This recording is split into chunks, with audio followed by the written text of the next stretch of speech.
দেশের ভিতরে নাশকতার চেষ্টা করছে, তাদেরকে আবার মিলিটারি ট্রেনিং দেওয়ানোর ব্যবস্থা হচ্ছে। প্রিজাইডিং অফিসার হয়, তাহলে কি অবাধ সুষ্ঠু নির্বাচন হবে? সে আওয়ামী লীগ করে কিনা, এইভাবেই তারা প্রশাসন সাজিয়েছে। পুলিশ প্রশাসন ছিল না, এগুলো সব ছিল আওয়ামী লীগের ক্যাডার বাহিনী।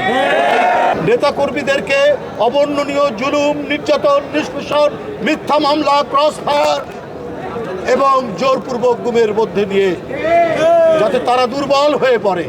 কিন্তু দেশনেত্রী বেগম খালেদা জিয়া অটুট মনোবল এবং ভারপ্রাপ্ত চেয়ারম্যান জনাব তারেক রহমানের দৃঢ় নেতৃত্বে বাংলাদেশের জাতীয়তাবাদী দল এক অটুট বন্ধনে ঐক্যবদ্ধ থেকেছে, কোনোভাবেই বিচ্যুত করতে পারেনি।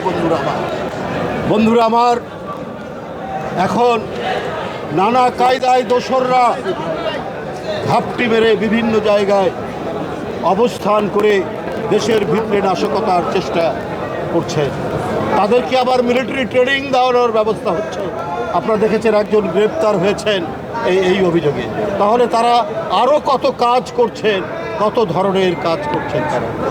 নির্বাচন, এই যে আগামী ফেব্রুয়ারি মাসে যে নির্বাচন হবে রোজার আগে, সেটা অবাধ সুষ্ঠু নির্বাচন হবে। কিন্তু আওয়ামী লীগের আমলে 16,399 জন প্রাইমারি স্কুলের শিক্ষক নেওয়া হয়েছে। এর মধ্যে 55 থেকে 60% হচ্ছে আওয়ামী লীগের খাস তাদের দলীয় লোকজন। এরা যদি পোলিং এজেন্ট হয়, পোলিং অফিসার হয়,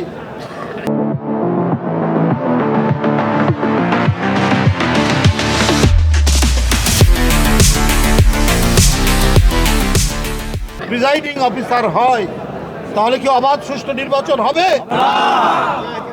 এরা তো গায়ের জোরে, এরা কোনো মেধার প্রতিযোগিতা না করে একমাত্র তাদের ক্রাইটেরিয়া ছিল উত্তীর্ণ হওয়ার, চাকরি পাওয়ার।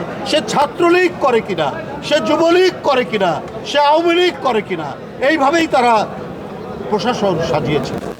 তাই বন্ধুরা আমার, এগুলোকে প্রশাসন থেকে ক্লিন করতে হবে।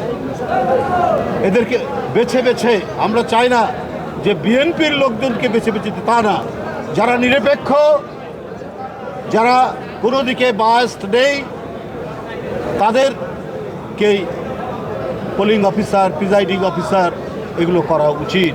কারণ এই 15-16 বছরে প্রশাসন ছিল না, পুলিশ প্রশাসন ছিল না, এগুলো সব ছিল আওয়ামী লীগের ক্যাডার বাহিনী। এই ক্যাডার বাহিনী দিয়ে অবাধ সুষ্ঠু নির্বাচন হবে না। আমরা আমাদের দৃঢ় বিশ্বাস নির্বাচন কমিশনের প্রতি, তারা এইসব বিষয়ে মনোযোগ দিয়ে যাতে অবাধ সুষ্ঠু নির্বাচন, যাতে ভোটাররা ভোট কেন্দ্রে গিয়ে তাদের পছন্দসই ব্যক্তিকে ভোট দিতে পারে, সেই কাজটি তারা করবেন।